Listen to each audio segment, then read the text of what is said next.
বলে যে কক্সবাজার থেকে ফোন নিয়ে আসছি, এটা নিয়ে আসছি, সেটা নিয়ে আসছি। আমার আম্মু নিজে ফোন কিনে দিয়েছে যে দোকান থেকে, এটা ও দেখছে, ও এগুলোর অপবাদ দিচ্ছে আমাকে।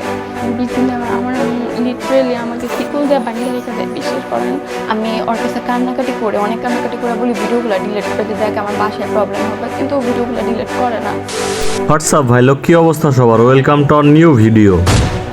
আরে ভাই শোনেন, মোবাইল হাতে পেয়ে কারো শরীরে যদি কাতুকুতু লাগে তাহলে তো এখন থেকেই নোটিশ দিয়ে দিতে হবে, আগামীতে এই ফোন অশ্লীলতার অস্ত্র হয়ে যাবে।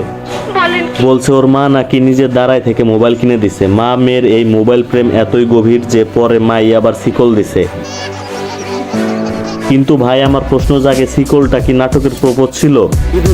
কিন্তু সেই শিকল কিভাবে পারলো না একটা মেয়েকে আটকে রাখতে? এক এক সময় এক এক ছেলেকে নিয়ে কক্সবাজারে যেত, মানে শিকল কোম্পানি কি দুর্বল লোহা ইউজ করছে,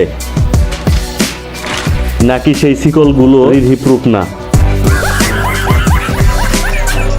এই মেয়ে এখন আর যে নীরব পডকাস্টে চুপচাপ বলতেছে সে কিছু করে নাই। ভাই তুমি যদি কিছু নাই করো তাহলে তো ইউটিউব ফেসবুক এত ইউনিটির মতো বডি মুভমেন্ট শেয়ার করতেছো কেন? এমন একটা কন্টেন্ট যার ফ্রেমে শশা আসতে না আসতে বাজারে শশার দাম হুড় হুড় করে বাড়তেছে। এটা শুধু ভাইরাল না, এটা পর্নোলজিক্যাল প্রোডাক্টিভিটি। যে দেশে শশা ফ্রিজে না থেকে ভাইরাল ভিডিওতে থাকে সেই দেশে খাদ্য সংকট না, মরাল সংকট হয়। মনে হচ্ছে বাজারে শশা না, পর্নোগ্রাফির লিঙ্ক বেশি বিক্রি হয়।